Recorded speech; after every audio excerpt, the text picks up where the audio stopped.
Chapter 19. Fish in the Air. Graham said, "Where did we leave off with Phoebe? What was happening?" "What's the matter, Gooseberry?" Graham said. "Did that snake bite your brains?" "No," she said, "it did not bite my brains. I was just trying to refresh my memory." "Let's see," Graham said. "Didn't Phoebe want you to tell your daddy about Mrs. Cadaver and Mr. Berkway hacking up her husband?"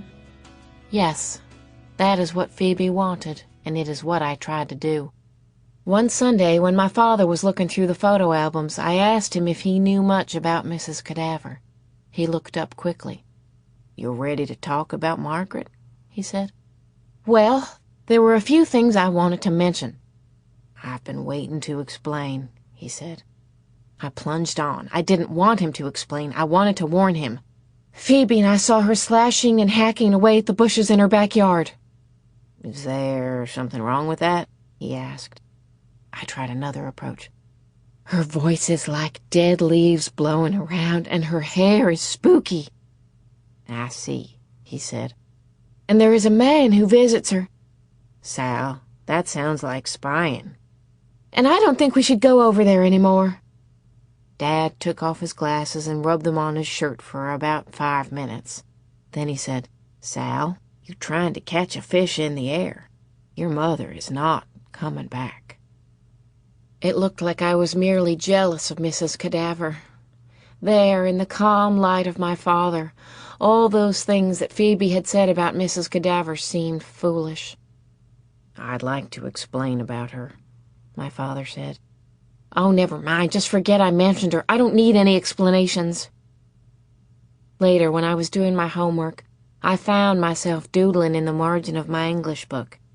I had drawn a figure of a woman with wild hair and evil eyes and a rope around her neck.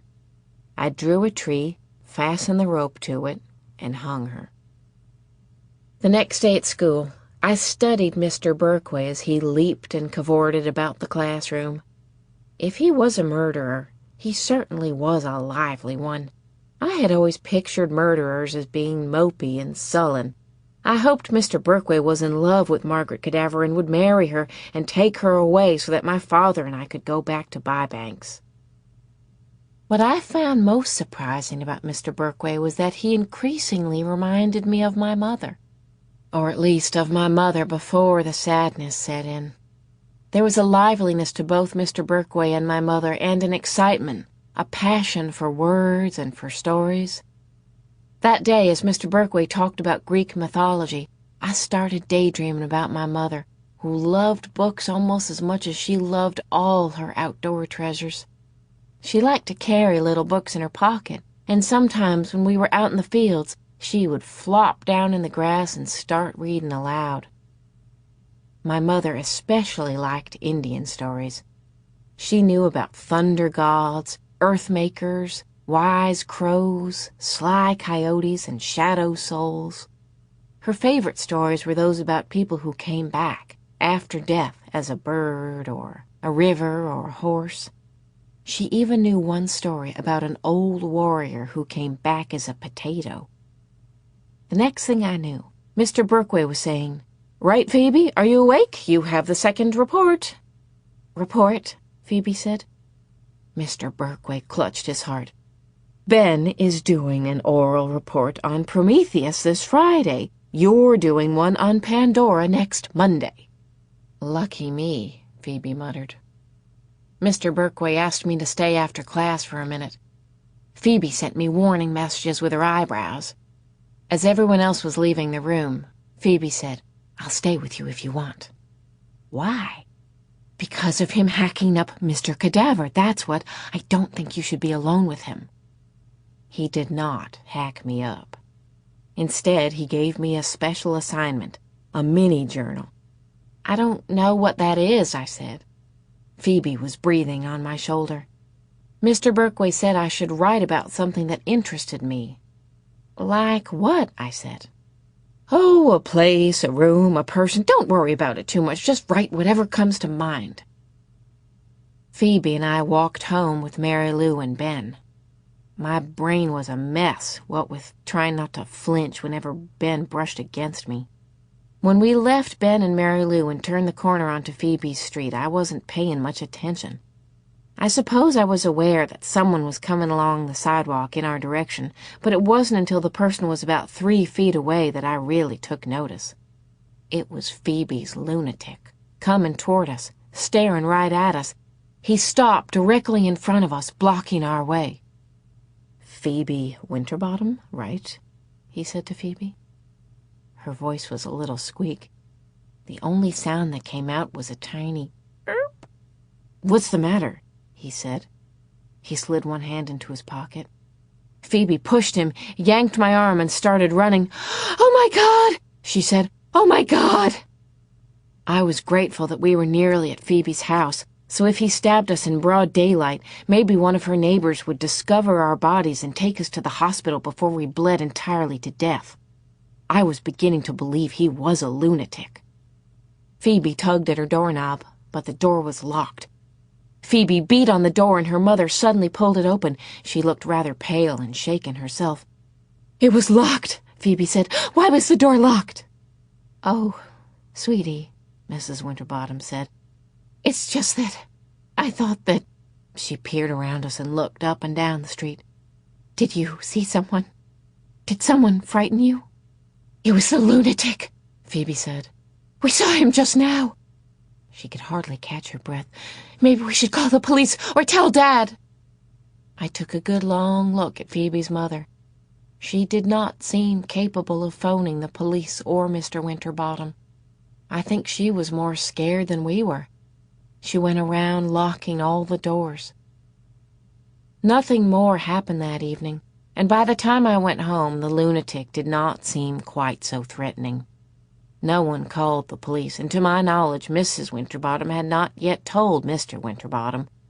But right before I left Phoebe's house, Phoebe said to me, "If I see the lunatic once more, I'll phone the police myself." Chapter 20. The Blackberry Kiss. That night I tried to write the mini-journal for Mr. Berkway. First, I made a list of all the things I liked, and they were all things from Bybanks. The trees, the cows, the chickens, the pigs, the fields, the swimming hole. It was a complete jumble of things, and when I tried to write about any one of those things, I ended up writing about my mother because everything was connected to her. At last, I wrote about the blackberry kiss. One morning, when I awoke very early, I saw my mother walking up the hill to the barn.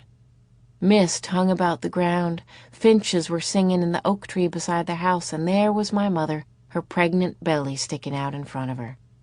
She was strolling up the hill, swinging her arms and singing, "Oh, don't fall in love with a sailor boy, a sailor boy, a sailor boy. Oh, don't fall in love with a sailor boy, 'cause he'll take your heart to sea." As she approached the corner of the barn where the sugar maple stands, she plucked a few blackberries from a stray bush and popped them into her mouth. She looked all around her, back at the house, across the fields, and up into the canopy of branches overhead. She took several quick steps up to the trunk of the maple, threw her arms around it, and kissed that tree soundly. Later that day, I examined this tree trunk. I tried to wrap my arms about it, but the trunk was much bigger than it had seemed from my window. I looked up at where her mouth must have touched the trunk. I probably imagined this, but I thought I could detect a small, dark stain, as from a blackberry kiss. I put my ear against the trunk and listened. I faced that tree squarely and kissed it firmly. To this day, I can smell the smell of the bark, a sweet, woody smell, and feel the ridges in the bark and taste that distinctive taste on my lips. In my mini-journal, I confessed that I had since kissed all different kinds of trees, and each family of trees, oaks, maples, elms, birches, had a special flavor all its own. Mixed in with each tree's own taste was the slight taste of blackberries, and why this was so, I could not explain. The next day, I turned in this story to Mr. Berkway. He didn't read it or even look at it, but he said, "Marvelous! Brilliant!" as he slipped it into his briefcase. I'll put it with the other journals." Phoebe said, "Did you write about me?" Ben said, "Did you write about me?" Mr. Berkway bounded around the room as if the opportunity to teach us was his notion of paradise. He read a poem by E. Cummings titled "The Little Horse is Newly," and the reason why the only capital letter in the title is the Y at the end of Newly is because Mr. Cummings liked to do it that way. "He probably never took English," Phoebe said. To me, that Y looked like the newly born horse standing up on his thin legs. The poem was about a newly born horse who doesn't know anything but feels everything. He lives in a smooth, beautifully folded world. I liked that. I was not sure what it was, but I liked it. Everything sounded soft and safe. That day, Phoebe left school early for a dentist appointment. I started walking home alone, but Ben joined me. I was completely unprepared for what happened on the way home, and for what would happen later. Ben and I were simply walking along, and he said, "Did anyone ever read your poem?" "No." "I know how to do it," he said. "Want me to read yours?" He took my hand and stared at it for the longest time. His own hand was soft and warm. Mine was sweating like crazy. He was saying, and tracing the lines of my palm with his finger. It gave me the shivers, but not in an entirely unpleasant way. The sun was beating down on us, and I thought it might be nice to stay there forever with him just running his finger along my palm like that. I thought about the newly born horse who knows nothing and feels everything. I thought about the smooth, beautifully folded world. Finally, Ben said, "Do you want the good news first, or the bad news?" "The bad news. It isn't real bad, is it?" He coughed. "The bad news is that I can't really read palms." I snatched my hand away. "Don't you want to know the good news?" he asked. I started walking. "The good news is that you let me hold your hand for almost 5 minutes, and you didn't flinch once." I didn't know what to make of him. He walked me all the way to my house, even though I refused to speak to him. He waited on the porch until I was ready to go to Phoebe's, and then he walked me to her house. When I knocked at Phoebe's door, Ben said, "I'll be going now." I took a quick look at him and turned back to the door, but in that instant that I was turning my head, he leaned forward, and I do believe his lips kissed my ear. I was not sure this was what he intended. In fact, I was not sure it happened at all, because before I knew it, he had hopped down the steps and was walking away. The door inched open, and there was Phoebe's round face, as white and frightened as ever you could imagine. "Quick," she said. "Come in." She led me into the kitchen.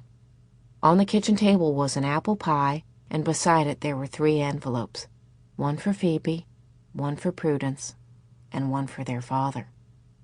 "I opened my note," Phoebe said, showing it to me. It said, "Keep all the doors locked and call your father if you need anything. I love you, Phoebe." It was signed, Mom. I didn't think too much of it. "Phoebe," I said, I know, it doesn't sound terrible or anything. In fact, my first thought was, well, good, she knows I am old enough to be here by myself. I figured she was out shopping, or maybe she even decided to return to work, even though she wasn't supposed to go back to Rocky's River until next week. But then Prudence came home and opened her note. Phoebe showed me the note left for Prudence. It said, "Please heat up the spaghetti sauce and boil the spaghetti. I love you, Prudence."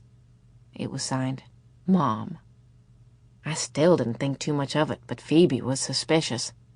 Prudence made the spaghetti while I helped Phoebe set the table. Phoebe and I even made a salad. "I do feel sort of independent," Phoebe said. When Phoebe's father came home, Phoebe showed him his note. He opened it and sat down, staring at the piece of paper. Phoebe looked over his shoulder and read his note aloud.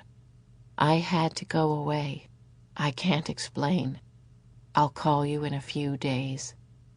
I had a sinking feeling. Prudence started asking a million questions. What does she mean? Go away where? Why can't she explain? Why didn't she tell you? Did she mention this? A few days? Where did she go? Maybe we should call the police, Phoebe said. I think she was kidnapped or something. Oh, Phoebe, Mr. Winterbottom said. I'm serious, she said.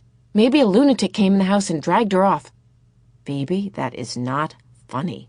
I'm not being funny. I mean it. It could happen. Prudence was still asking her questions. Where did she go? Why didn't she mention this? Didn't she tell you? Where did she go?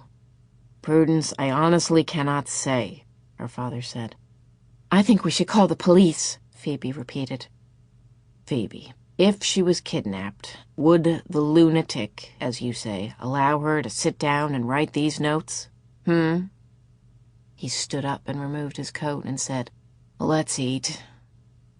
As I left, Phoebe said, My mother has disappeared. Sal, don't tell anyone. Don't tell a soul. At home, my father was slumped over the photo album. He used to close the album quickly when I came in the room, as if he were embarrassed to be caught with it. Lately, however, he didn't bother to close it. It was as if he didn't have the strength to do that. On the open page was a photo of my father and mother sitting in the grass beneath the sugar maple. His arms were around her and she was sort of folded into him. His face was pressed up next to hers and their hair blended together. It looked like they were connected. Phoebe's mother went away, I said. He looked up at me. She left some notes. She says she's coming back, but I don't believe it. I went upstairs and tried to work on my mythology report. My father came to the doorway and said, People usually come back. Now I can see that he was just talking in general, just trying to be comforting. But then, that night, what I heard and what he said was the tiniest reassurance of something I had been thinking and hoping. I had been praying that a miracle would happen and my mother would come back and we would return to Bybanks and everything would be exactly as it used to be. Chapter 21. Souls. At school the next day, Phoebe wore a fixed expression, a sealed, thin smile. It must have been hard for her to maintain that smile, because by the time English class came around, her chin was quivering from the strain. She was extremely quiet all day. She didn't speak to anyone but me, and the only thing she said to me was, Stay at my house tomorrow night. It wasn't a question. It was a command. Mr. Berkway gave us a 15-second exercise. As fast as we could, without thinking, we were to draw something. He would tell us what we were to draw when everyone was ready. Remember, he said, don't think, just draw. 15 seconds. Ready? Draw your soul. Go. We all wasted 5 seconds staring blankly back at him. When we saw that he was serious and was watching the clock, our pencils hit the paper. I wasn't thinking. There wasn't time to think. When Mr. Berkway called, Stop! Everyone looked up, dazed. Then we looked down at our papers and a buzz went around the room. We were surprised at what had come out of our pencils. Mr. Berkway zipped around, scooping up the papers. He shuffled them and tacked them up on the bulletin board. He said, We now have everyone's soul captured. We all crowded around. The first thing I noticed was that every single person had drawn a central shape, a heart, circle, square, or triangle. I thought that was unusual. I mean, no one drew a bus or a spaceship or a cow. They all drew these same shapes. Next, I noticed that inside each figure was a distinct design. At first it seemed that everyone was different. There was a cross, a dark scribble, an eye, a mouth, a window. There was one with a teardrop inside that I thought must be Phoebe's. Then Mary Lou said, Look at that! 2 are exactly the same. People were saying, Geez, and wow, and whose are those? The duplicate designs were a circle with a large maple leaf in the center, the tips of the leaf touching the sides of the circle. One of the maple leaf circles was mine. The other was Ben's. Chapter 22. Evidence.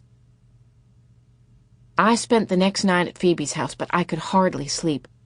Phoebe kept saying, "Hear that noise?" And she would jump up to peer out the window in case it was the lunatic returning for the rest of us. Once she saw Mrs. Cadaver in her garden with a flashlight. I must have fallen asleep after that, because I awoke to the sound of Phoebe crying in her sleep. When I woke her, she denied it. I was not crying. I most certainly was not. In the morning, Phoebe refused to get up. Her father rushed into the room with 2 ties slung around his neck and his shoes in his hand. "Phoebe, you're late." "I'm sick," she said. "I have a fever and a stomachache." Her father placed his hand on her forehead, looked deep into her eyes, and said, "I'm afraid you have to go to school." "I'm sick, honest," she said. "It might be cancer." "Phoebe, I know you're worried, but there's nothing we can do but wait. We have to go on with things. We can't malinger." "We can't what?" Phoebe said. "Malinger. Here, look it up." He tossed her the dictionary from her desk and tore down the hall. "My mother is missing, and my father hands me a dictionary," Phoebe said. She looked up malinger and read the definition. To pretend to be ill in order to escape duty or work. She slammed the book shut. "I am not malingering." Prudence was in a frenzy. "Where is my white blouse? Phoebe, have you seen? I could have sworn—" She pulled things out of her closet and flung them on the bed. Phoebe reluctantly got dressed, pulling a wrinkled blouse and skirt from the closet. Downstairs, the kitchen table was bare. "No bowls of muesli," Phoebe said. "No glasses of orange juice or whole wheat toast?" She touched a white sweater hanging on the back of a chair. "My mother's favorite white cardigan," she said. She snatched the sweater and waved it in front of her father. "Look at this! Would she leave this behind? Would she?" He reached forward and touched its sleeve, rubbing the fabric between his fingers for a moment. "Phoebe, it's an old sweater." Phoebe put it on over her wrinkled blouse. I was uneasy because everything that happened at Phoebe's that morning reminded me of when my mother left. For weeks, my father and I fumbled around like ducks in a fit. Nothing was where it was supposed to be. The house took on a life of its own, hatching piles of dishes and laundry and newspapers and dust. My father must have said, "I'll be jiggered," 3,000 times. The chickens were fidgety, the cows were skittish, the pigs were sullen and glum. Our dog, Moody Blue, whimpered for hours on end. When my father said that my mother was not coming back, I refused to believe it. I brought all her postcards down from my room and said, "She wrote me all these. She must be coming back." And just like Phoebe, who waved her mother's sweater in front of her father, I had brought a chicken in from the coop. "Would Mom leave her favorite chicken?" I demanded. "She loves this chicken." What I really meant was, how can she not come back to me? She loves me. At school, Phoebe slammed her books on her desk. Beth Ann said, "Hey, Phoebe, your blouse is a little wrinkled." "My mother's away," Phoebe said. "I iron my own clothes now," Beth Ann said. "I even iron—" To me, Phoebe whispered, "I think I'm having a genuine heart attack." I thought about a baby rabbit that our dog Moody Blue caught and carried around. She was not actually lunching on the rabbit, just playing. I finally coaxed Moody Blue to drop it, and when I picked up the rabbit, its heart was beating faster than anything. Faster and faster it went, and then all of a sudden, its heart stopped. I took the rabbit to my mother. She said, "It's dead, Salamanca." "It can't be dead," I said. "It was alive just a minute ago." I wondered what would happen if all of a sudden Phoebe's heart beat itself out like the rabbit's and she fell down and died right there at school. Her mother would not even know Phoebe was dead. After homeroom, Mary Lou said to Phoebe, "Did I hear you say your mother is away?" Christy and Megan gathered around. "Is your mother on a business trip?" Christy said. "My mother's always going to Paris on business trips. So where's your mother, on a business trip?" Phoebe nodded. "Where did she go?" Megan said. "Tokyo? Saudi Arabia?" Phoebe said, "London." "Oh, London," Christy said. "My mother's been there." Phoebe turned to me with a puzzled expression on her face. I think that she was surprised at what she had said, but I knew exactly why she had lied. It was easier sometimes. I had done this myself when people asked about my mother. "Don't worry, Phoebe," I said. She snapped, "I am not worried." I had done that, too. Whenever anyone tried to console me about my mother, I had nearly chopped their heads off. I was a complete ornery old donkey. When my father would say, "You must feel terrible," I denied it. "I don't," I told him. "I don't feel anything at all." But I did feel terrible. I didn't want to wake up in the morning, and I was afraid to go to sleep at night. By lunchtime, people were coming at Phoebe from all directions. "How long will your mother be in London?" Mary Lou asked. "Is she having tea with the Queen?" "Tell her to go to Convent Garden," Christy said. "My mother just loves Convent Garden." "It's Covent Garden, Cabbage Head," Mary Lou said. "It isn't," Christy said. "I'm sure it's Convent Garden." After school, we walked home with Ben and Mary Lou. Phoebe wouldn't say a word. "What's the matter, Phoebe?" Ben asked. "Talk." Out of the blue, I said, "Everyone has his own agenda." Ben tripped over the curb, and Mary Lou gave me a peculiar look. I kept hoping that Phoebe's mother would be home. Even though the door was locked, I kept hoping. "Are you sure you want me to come in?" I said. "Maybe you want to be alone." Phoebe said, "I don't want to be alone. Call your dad and see if you can stay for dinner again." Inside, Phoebe called, "Mom!" She walked through the house, looking in each room. "That's it," Phoebe said. "I'm going to search for clues, for evidence that the lunatic has been here and dragged my mother off." I wanted to tell her that she was just fishing in the air and that probably her mother had not been kidnapped, but I knew that Phoebe didn't want to hear it. When my mother did not return, I imagined all sorts of things. Maybe she had cancer and didn't want to tell us and was hiding in Idaho.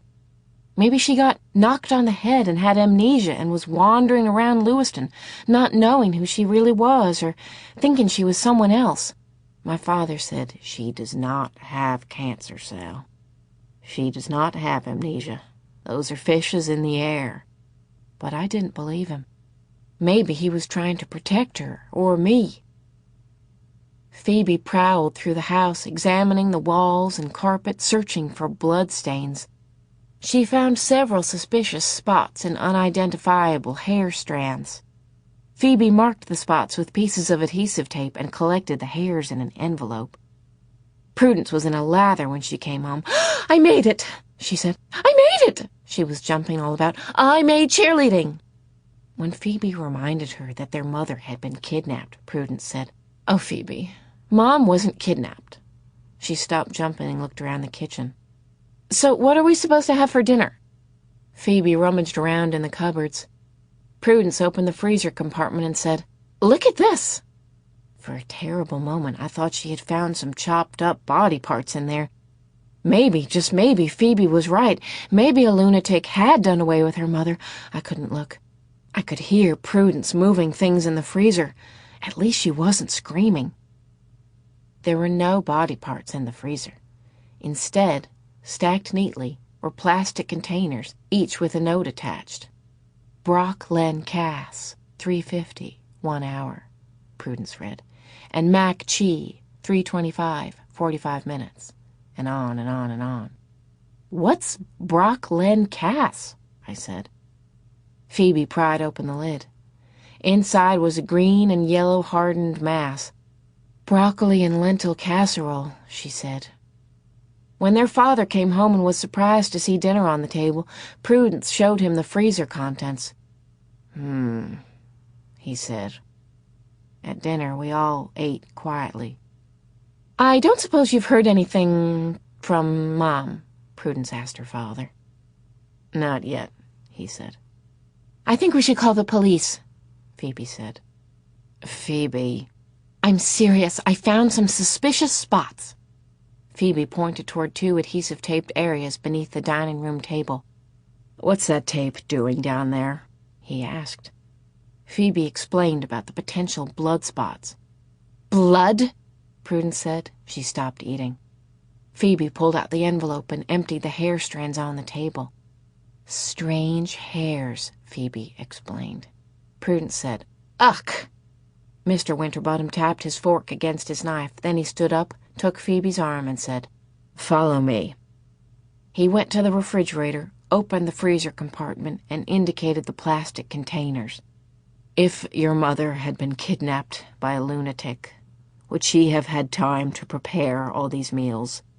Would she have been able to say, 'Excuse me, Mr. Lunatic, will I prepare 10 or 20 meals for my family to eat while I am kidnapped?'" "You don't care," Phoebe said. "Nobody cares. Everyone has his own idiot agenda." I left shortly after dinner. Mr. Winterbottom was in his study, phoning his wife's friends to see if they had any idea of where she might have gone. "At least," Phoebe said to me, "he's doing something, but I still think we should call the police." As I left Phoebe's, the dead-leaf, crackly voice of Margaret Cadaver called to me from her house next door. "Sal, do you want to come in? Your father's here. We're having dessert. Join us." My father appeared behind her. "Come on, Sal," he said. "Don't be a goose." "I am not a goose," I said. "I already had dessert, and I'm going home to work on my English report." My father turned to Margaret. "I'd better go with her, sorry." Margaret didn't say anything. She just stood there as my father retrieved his jacket and joined me.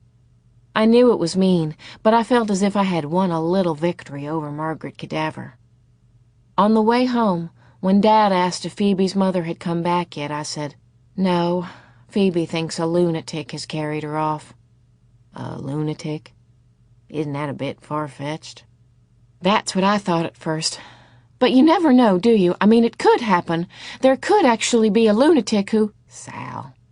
I was going to explain about the nervous young man and the mysterious messages, but my father would call me a goose.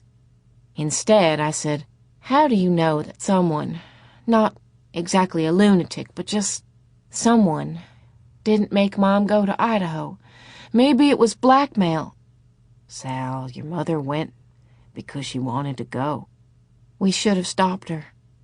"A person isn't a bird. You can't cage a person." "She shouldn't have gone. If she hadn't gone—" "Sal, I'm sure she intended to come back." We had reached our house, but we didn't go in. We sat on the porch steps. Dad said, "You can't predict. A person can't foresee. You never know." He looked away, and I felt miserable right along with him. I apologized for being ornery and for upsetting him. He put his arm around me, and we sat there together on the porch, two people being completely pitiful and lost. Chapter 23.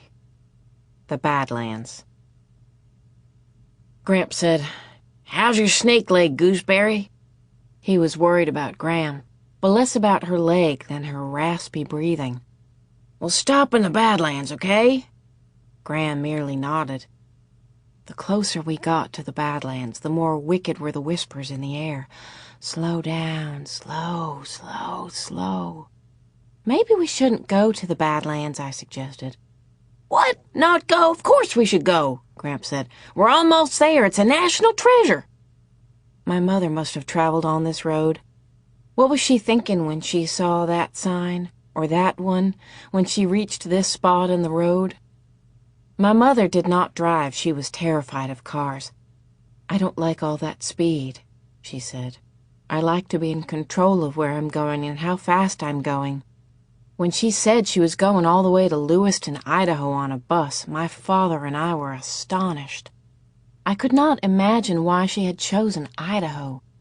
I thought perhaps she had opened an atlas and pointed a finger at any old spot, but later I learned that she had a cousin in Lewiston, Idaho.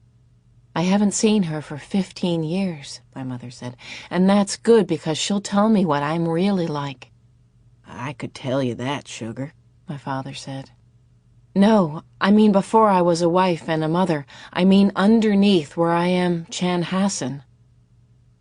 After driving for so long through the flat South Dakota prairie, it was a shock to come upon the Badlands. It was as if someone had ironed out all the rest of South Dakota and smushed all the hills and valleys and rocks into this spot.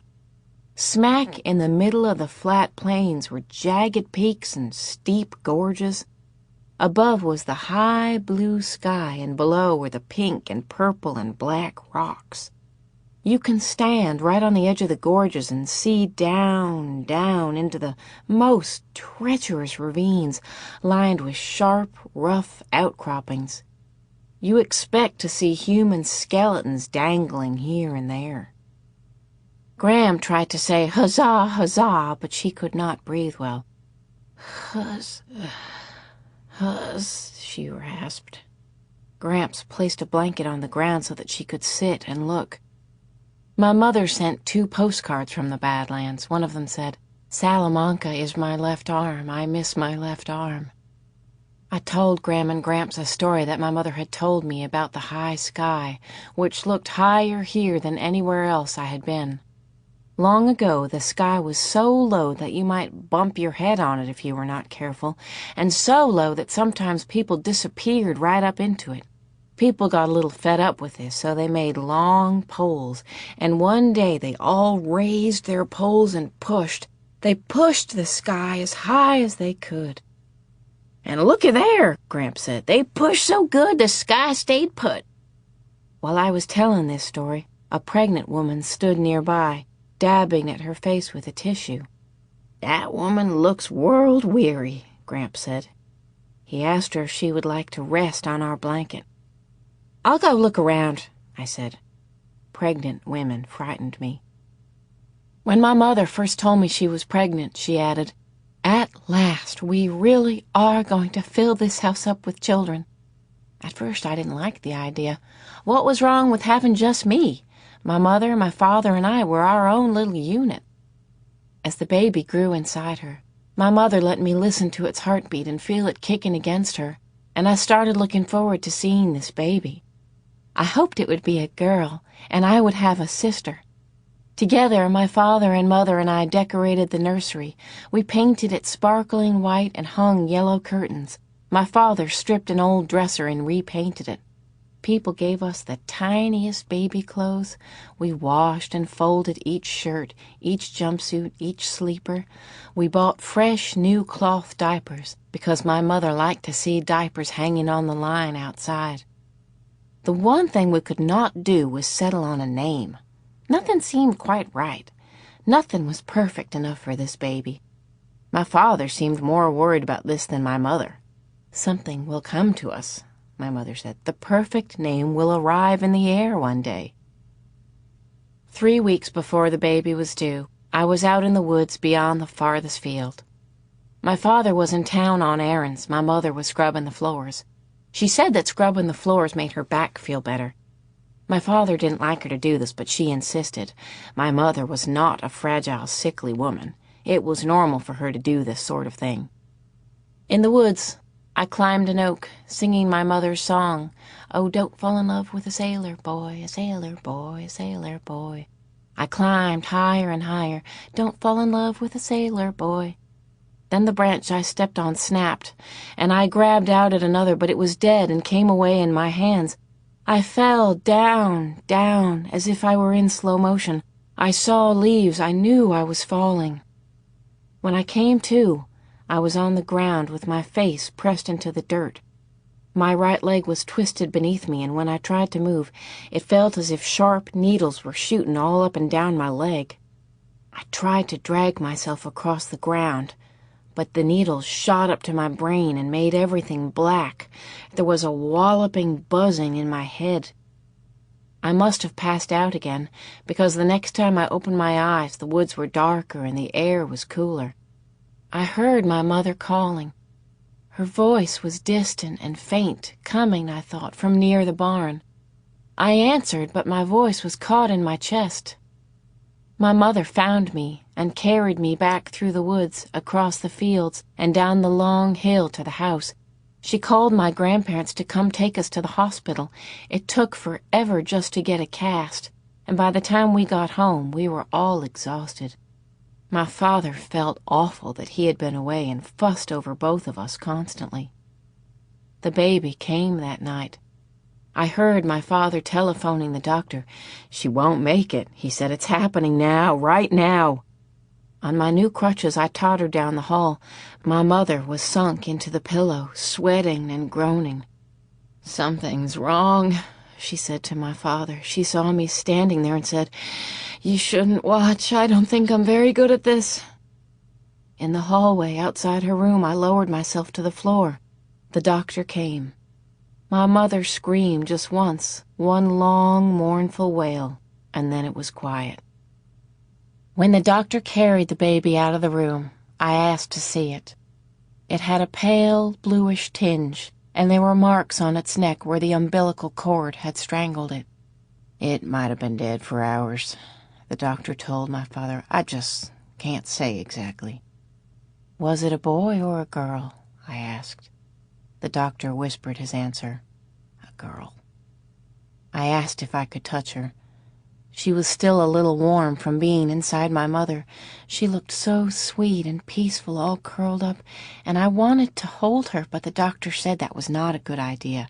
I thought maybe if I held her, she would wake up. My father looked shaken, but he didn't seem concerned about the baby anymore. He was going in and touching my mother. He said to me, "It wasn't your fault, Sal. It wasn't because she carried you. You mustn't think that." I didn't believe him. I hobbled into my mother's room and crawled up on the bed beside her. She was staring at the ceiling. "Let me hold it," she said. "Hold what?" "The baby," she said. Her voice was odd and silly. My father came in, and she asked him for the baby. He leaned down and said, I wish. "The baby," she said. "It didn't make it," he said. "I'll hold the baby," she said. "It didn't make it," he repeated. "It can't be dead," she said in that same sing-song voice.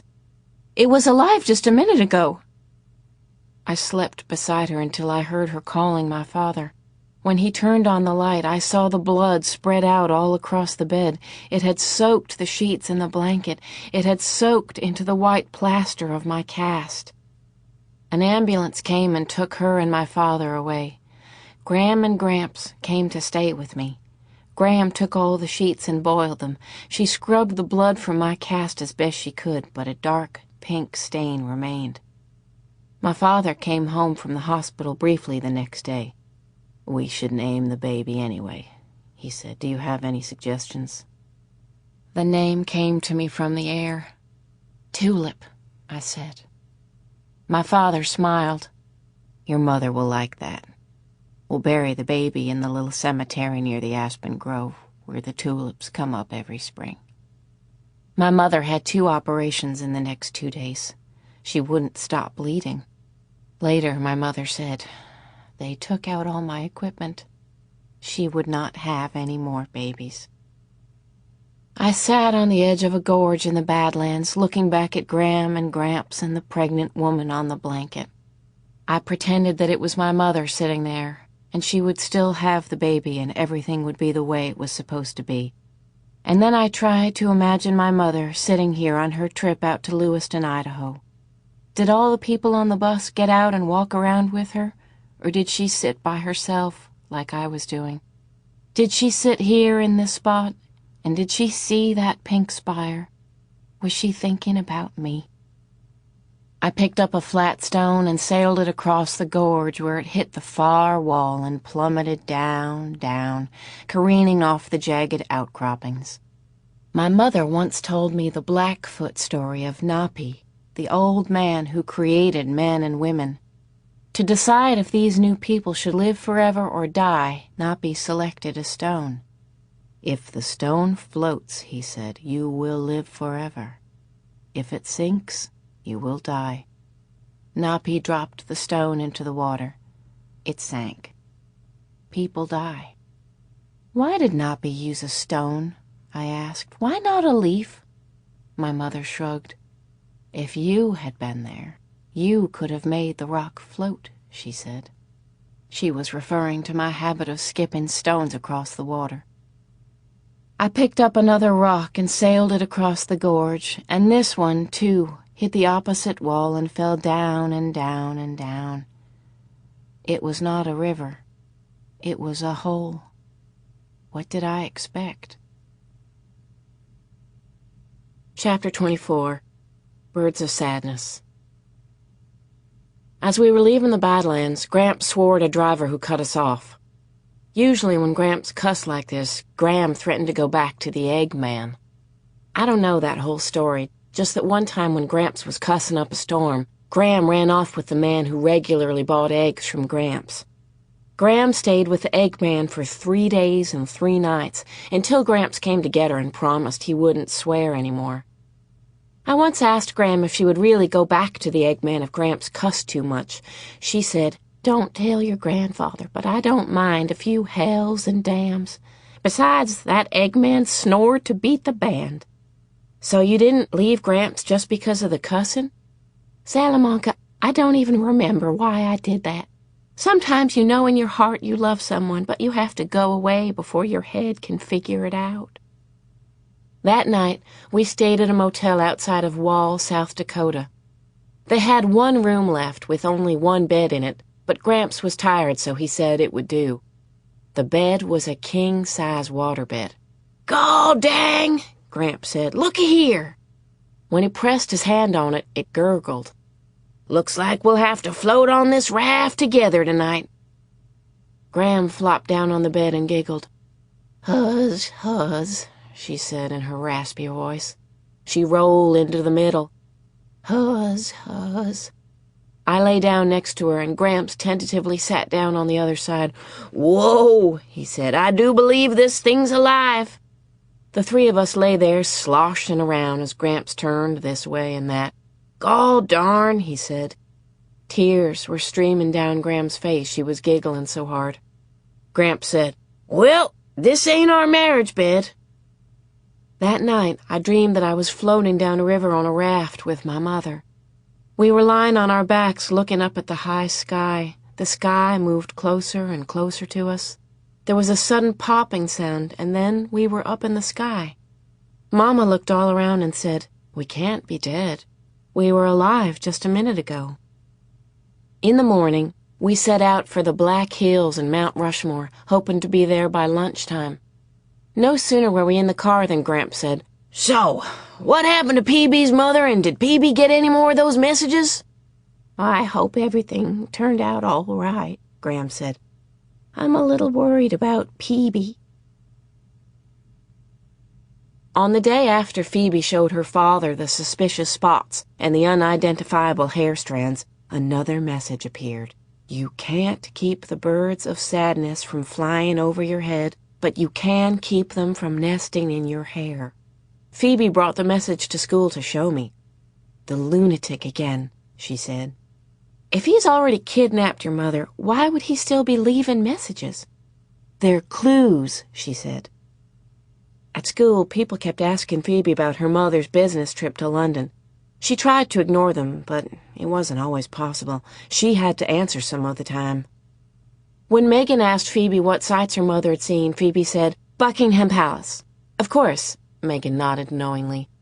"And Big Ben, and—" Phoebe was struggling. "Shakespeare's birthplace." "But that's in Stratford-on-Avon," Megan said. "I thought your mother was in London. Stratford is miles away. Did she go on a day trip or something?" "Yes, that's what she did. She went on a day trip." Phoebe couldn't help it. She looked as if a whole family of the birds of sadness were nesting in her hair. In English class, Ben had to give his mythology report. He was nervous. He explained that Prometheus stole fire from the sun and gave it to man. Zeus, the chief god, was angry at man and at Prometheus for taking some of his precious sun. As punishment, Zeus sent Pandora, a woman, to man. Then Zeus chained Prometheus to a rock and sent vultures down to eat Prometheus's liver. In Ben's nervousness, he mispronounced Prometheus, so what he actually said was that Zeus sent vultures down to eat Porpoise's liver. Mary Lou invited both me and Phoebe to dinner that night.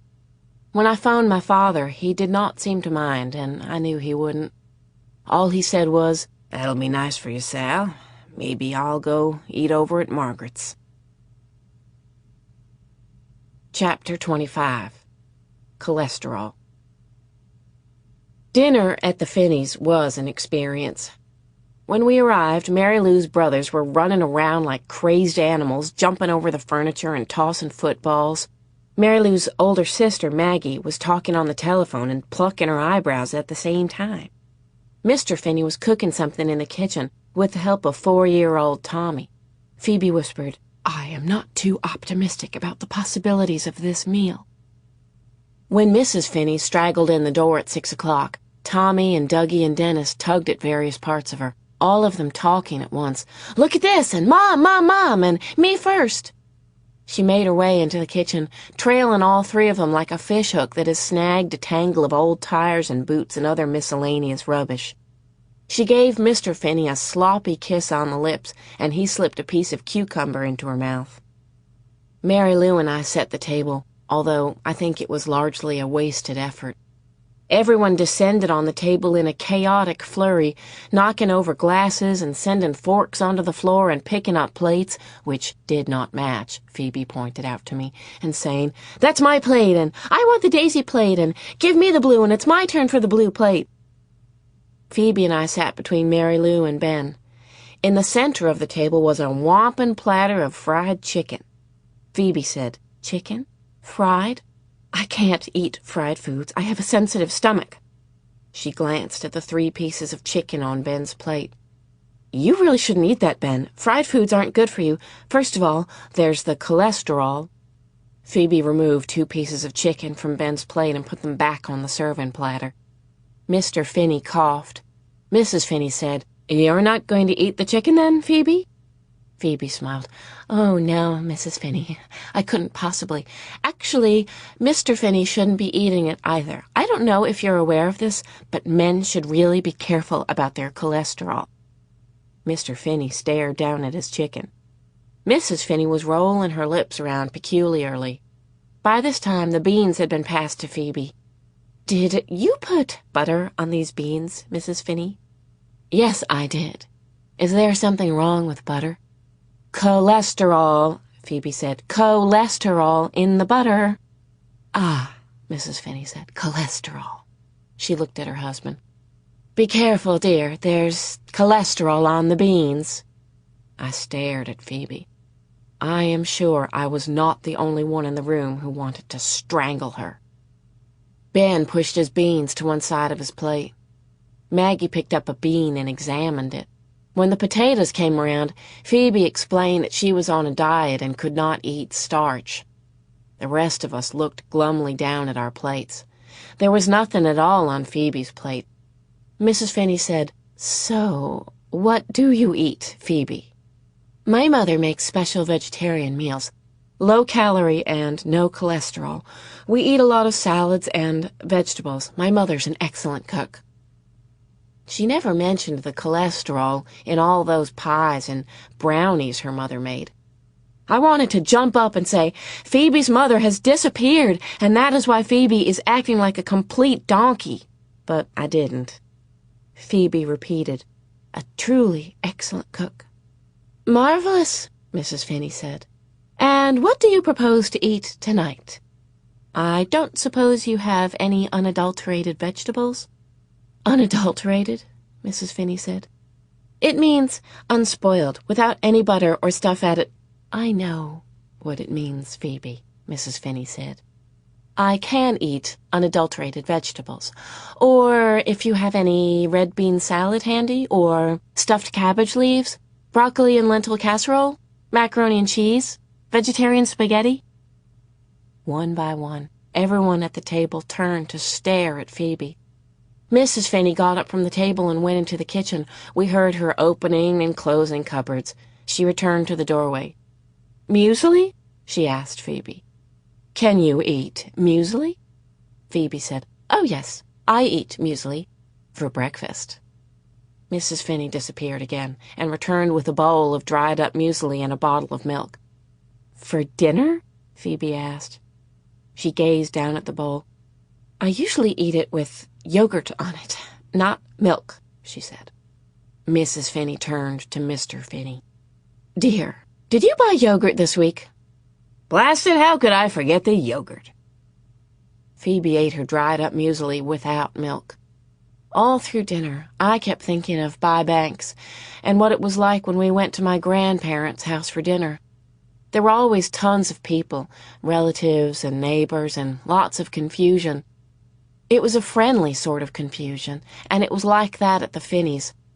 Tommy spilled 2 glasses of milk, Dennis punched Dougie, and Dougie punched him back. Maggie socked Mary Lou, and Mary Lou flipped a bean at her. Maybe this is what my mother had wanted, I thought. A house full of children and confusion. On the way home, I said, "Didn't everyone seem unusually quiet after dinner?" Phoebe said, "It was probably because of all that cholesterol sitting heavily on their stomachs." I asked Phoebe if she wanted to spend the weekend at my house. I'm not sure why I did this. It was an impulse. I had not yet invited anyone to my house. She said, "I guess. That is, if my mother is still—" She coughed. "Let's go ask my dad."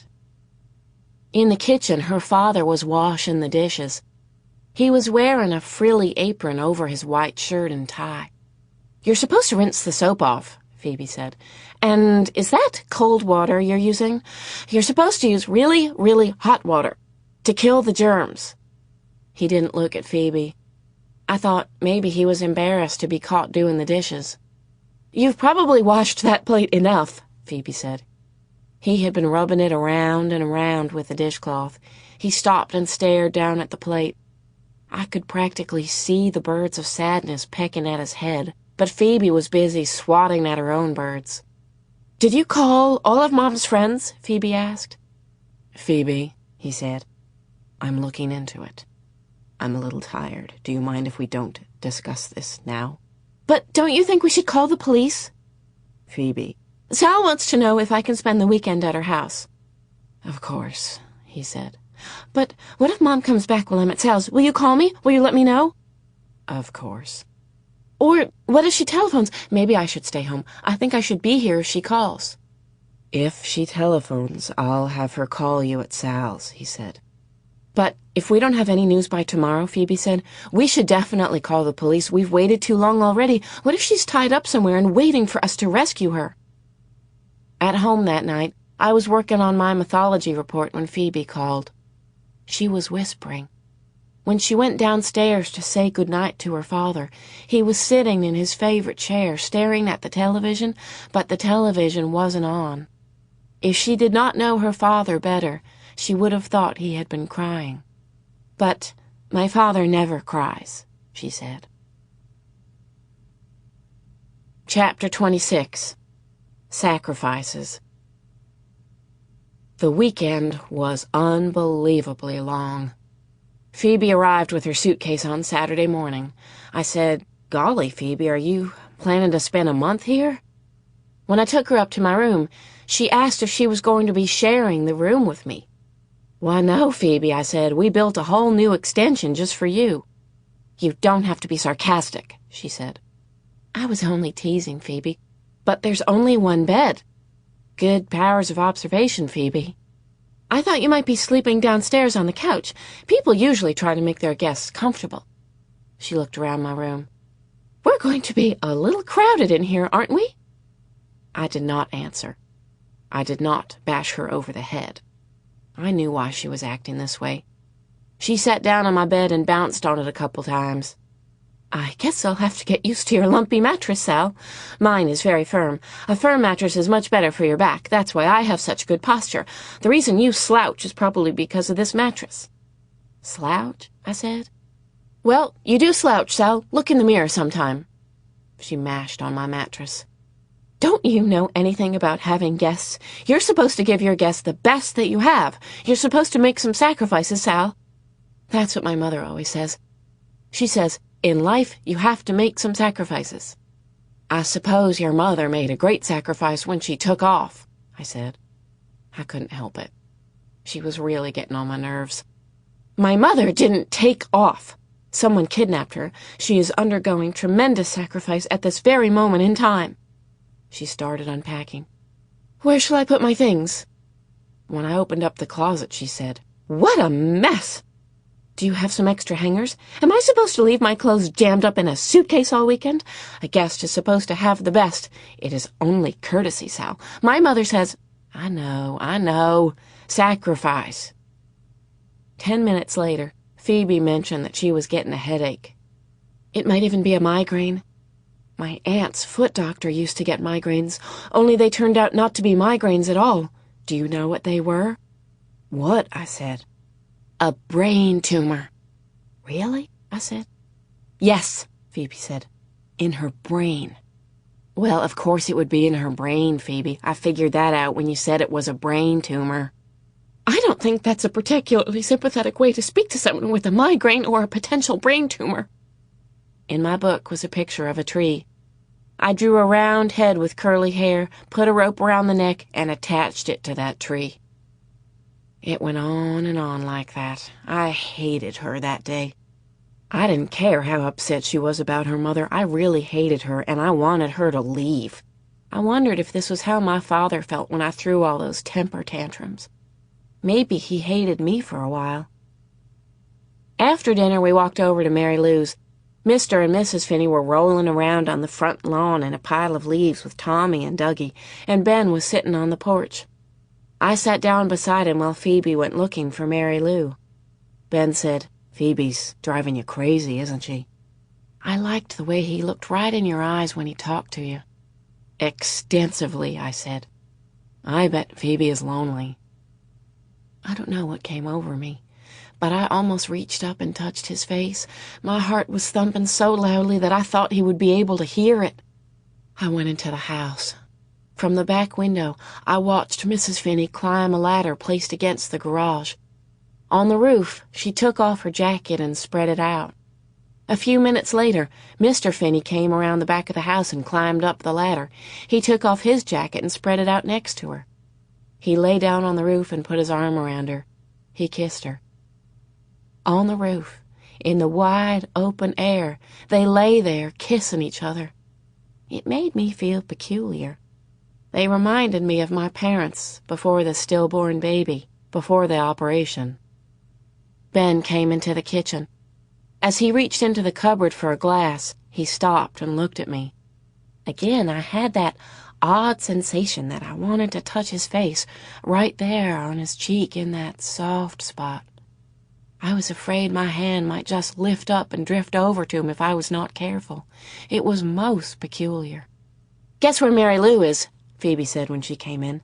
"She's with Alex on a date." I had never been on a date. Neither, I assumed, had Phoebe. That night at my house, I pulled the sleeping bag out of the closet and spread it on the floor. Phoebe looked at it as if it were a spider. "Don't worry," I said. "I'll sleep in it." I crawled in and pretended to fall asleep immediately. I heard Phoebe get into bed. A little later, my father came into the room. "Phoebe," he said, "is something the matter?" "No," she said.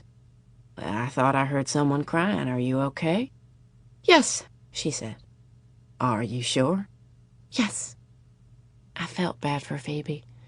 I knew I should get up and try to be nice, but I remembered when I had felt like that, and I knew that sometimes you just wanted to be alone with the birds of sadness. Sometimes you had to cry by yourself. That night, I dreamed that I was sitting on the grass peering through a pair of binoculars. Far off in the distance, my mother was climbing up a ladder.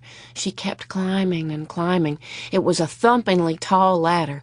She couldn't see me, and she never came down. She just kept on going.